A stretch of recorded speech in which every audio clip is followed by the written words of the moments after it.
In this video, I'm going to show you how to install VirtualBox on a Windows 10 computer. Once we've got VirtualBox installed, I'm going to show you how to download and install Linux within VirtualBox and get that running. Why do you want to do this? Well, these days it's really important for network engineers to learn Linux. It's very important if you want to learn network automation as an example. So it's a great skill to have. You also need to learn virtualization technologies. These days, it's very seldom that you will host a server directly on bare metal. Typically, you're going to host a server within Hypervisor software, which could be type 1 Hypervisor software such as ESXi, or type 2 Hypervisor software such as VirtualBox. VirtualBox is free software that you can download and run on your Windows computer. So in this example, we're going to have Windows 10 running directly on our hardware. Windows 10 will be what's called the host operating system, and then we're going to run VirtualBox on top of Windows, and then we'll run Ubuntu within VirtualBox as our guest operating system.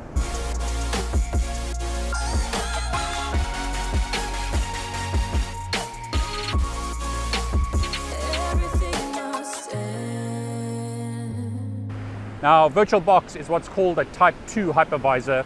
A type 2 hypervisor runs on top of another operating system.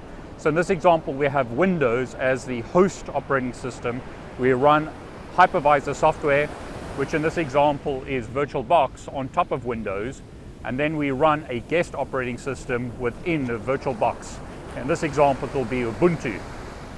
Type 1 hypervisors such as VMware ESXi run directly on hardware. So you don't install the hypervisor software on top of another operating system. You install it directly on bare metal or physical hardware. The VirtualBox, however, is a type 2 hypervisor. It runs on top of another operating system, which in this case is Windows 10. So we have Windows 10 as our host operating system. We have the hypervisor software, which is VirtualBox, and running within the hypervisor software, we have our guest operating system, which in this example is going to be Ubuntu.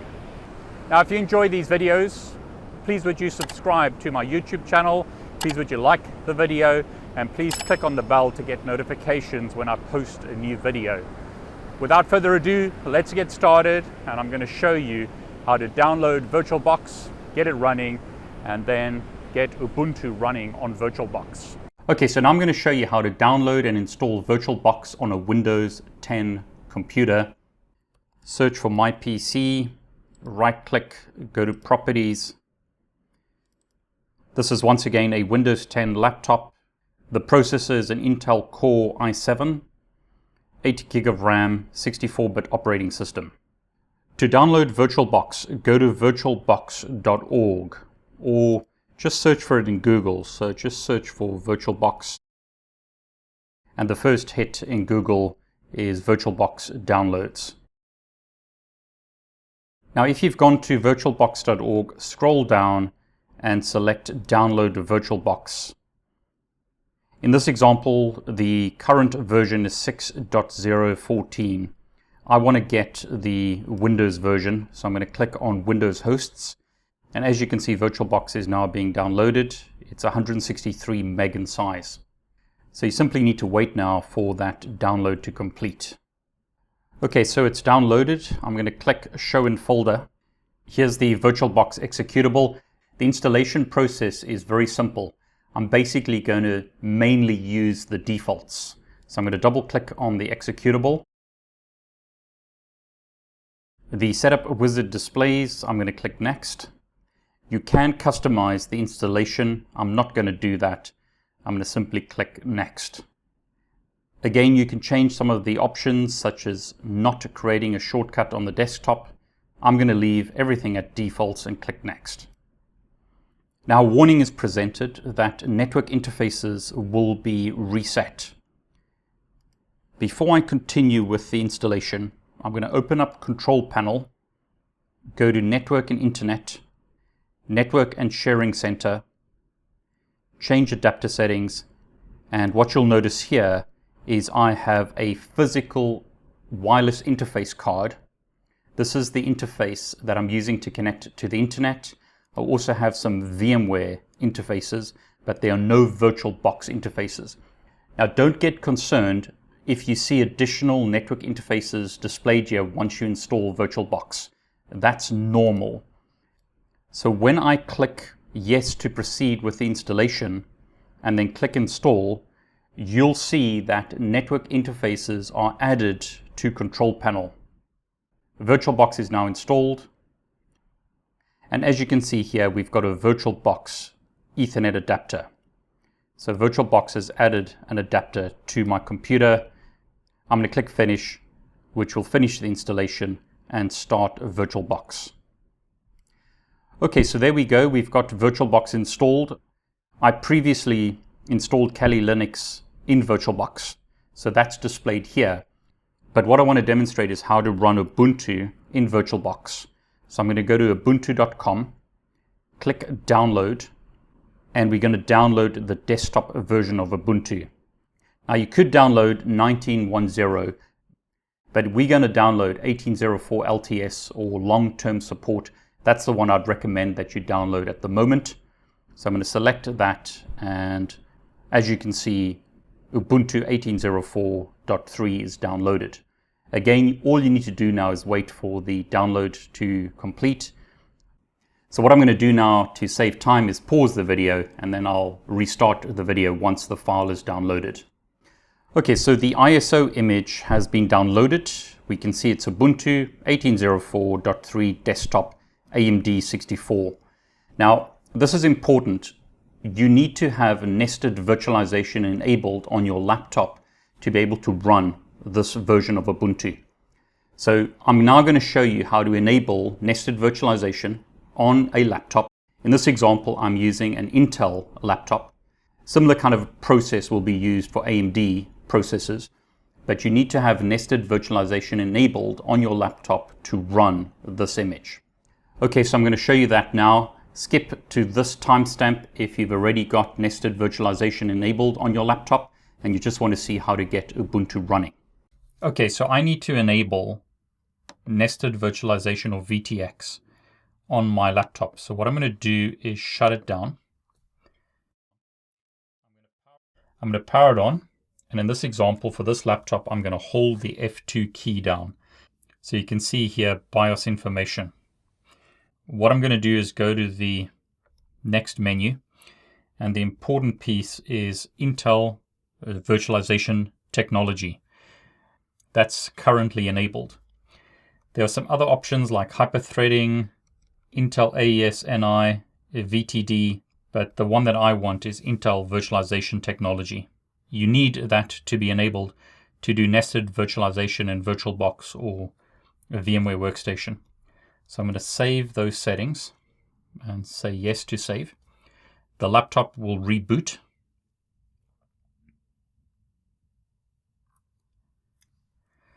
Okay, so now I can log in.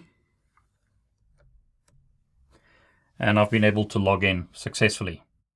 So if you have problems, make sure that Intel virtualization technology or VTX, Intel VTX is enabled on your laptop. Okay, so now that I've got nested virtualization enabled on my laptop, in VirtualBox, I'm going to click New because I want to create a new virtual machine. Notice currently it's set to Microsoft Windows, but notice what happens when I change the name. I'm going to call this Ubuntu 18.04. You could use a better name if you want to, but that's the name I'll use for this demonstration. I'm going to leave the machine folder at the default. It's picked up that I'm using Linux, Ubuntu 64-bit. VirtualBox is clever enough to work out that this is Linux Ubuntu because of the name that I've used. I'm going to click Next. We now asked how much RAM or memory we want to allocate to this virtual machine. This will really depend on the laptop that you're using and the hardware that you have available. In my example, I've got 8 gig of RAM, so I'm going to allocate 2 gig of RAM to the virtual machine and click Next. I'm going to allow VirtualBox to create a virtual hard disk of 10 gig, which is the recommended size, and click Create. You can change the hard disk type. I'm going to just use the default. If you want to use this virtual machine with, for example, VMware, you may prefer to use VMDK, but VDI is fine for this example, so I'm going to click Next. Now, VirtualBox, like a lot of hypervisors, can either allocate all the disk space or it can allocate a portion of it and then expand it dynamically depending on how much space you actually need. I'm going to use dynamically allocated so that it doesn't try and grab all the disk space if I don't need it. It'll allocate more disk space when the virtual machine requires the disk space. So again, dynamically allocated, click Next. You can once again change the disk space if you want to. 10 gig is fine for my example. I'm going to click Create. And as you can see, VirtualBox has created this Ubuntu virtual machine. I'm going to go to Settings to verify that everything looks good. So under Basic, we can see the virtual machine name. It's Linux Ubuntu 64-bit. Under System, we've allocated 2 gig of RAM. If you want to change that now, you could do that. Processor type, we've only got one CPU allocated, so I'll change that to 2 CPUs to make it run quicker. AMD processors support nested virtualization. That's currently not supported in VirtualBox 6.0 on an Intel processor, but that's okay for what we're doing here. Now, one of the things that we want to do is specify the ISO image that we've downloaded so that Ubuntu boots off that ISO and gets installed. So under Storage, IDE, it says empty at the moment. I'm going to click on this CD-ROM and select Choose Virtual Optical Disk File. Go to Downloads, and I'm going to specify the ISO image that we've downloaded and click Open. We once again want to boot off this ISO image and install Ubuntu. So I'm going to click OK, and now I'm going to click Start. VirtualBox is now booting. And as you can see, the virtual machine is booting off the ISO image. We can specify our language, which in my example is going to be English. And then we asked, do we want to try Ubuntu or do we want to install Ubuntu? I want to install Ubuntu because I don't want to keep on booting Ubuntu from the ISO image. We're told that we can try Ubuntu without making any changes to the computer by directly booting off the CD. But what I want to do is install Ubuntu. That's not going to affect the Windows machine because I'm running Ubuntu within the hypervisor. I can now specify my keyboard. In my example, I'm using a UK keyboard. If you're based in the US as an example, you would specify US keyboard. But I'll specify UK keyboard and click Continue. Now, because I'm traveling, I'm actually connected to the internet via 4G modem, so I don't want to download additional Ubuntu options. If you're at home or in the office and you have a permanent connection to the internet, you may want to specify that option. I'm going to specify a normal installation, but not download updates while installing Ubuntu, and I'm not going to install third-party software. So I'm not going to download updates while I'm installing Ubuntu. I'm going to click Continue. Now in this example, I'm going to erase the disk and install Ubuntu. That's okay because I'm running Ubuntu in a virtual machine. I can erase the hard disk, which is a virtual hard disk, in the virtual machine without affecting my physical Windows computer. So I'm going to select that option and click Install. I'm asked, do I want to write changes to the disk? Yes, I do. Click Continue. Ubuntu asks me where I am. It's actually picked up that I'm in South Africa, so that's okay for this demonstration. You could change the time zone if you liked. So I could specify as an example London and click Continue. So what's my name? I'm going to specify David. That's okay in this example. Note that's the username that you're going to use to log on to the Ubuntu system. What's the computer name? I'm going to change that as Ubuntu VirtualBox. Username is going to be David. Password I'll specify as Cisco123. And I'm going to specify login automatically. Now you probably want to use a good password if this is a production system, but this is just a lab on my laptop, so that's fine. Basic password and automatic login. For the real world, as always, the warning is use a good password, 8 or more characters. Make sure that it's complex. I'll click continue. Ubuntu is now being installed. So what I'll do is speed up the video at this point so that you don't have to watch the installation process. Basically, it's taking the files from the ISO image, which is the virtual CD-ROM, and installing that onto the virtual hard drive running within VirtualBox. Okay, so after a while, we're told that the installation is complete. You need to restart the computer in order to use the new installation. I'm going to click restart now. Okay, so I've made a mistake there. We're told please remove the installation media and then press enter. So what I'm going to do is close the virtual machine, so power it off. I should have done that before I rebooted the virtual machine. I'm going to go back to settings, storage, and I'm going to make sure that this is empty, which it now is. Click OK and then click start. So virtual machine is now booting up once again. And there you go, you can see my Ubuntu machine is booted up. I'm going to click next, click next, click next, and click done. Now this interface is way too small. If I resize the window, notice Ubuntu is still using a very small window size. So what I'm going to do is go to Devices, Insert Guest Edition CD. And I'm told that this software intends to be automatically started. Do I want to run it? Yes, I do. I need to put my password in and click Authenticate.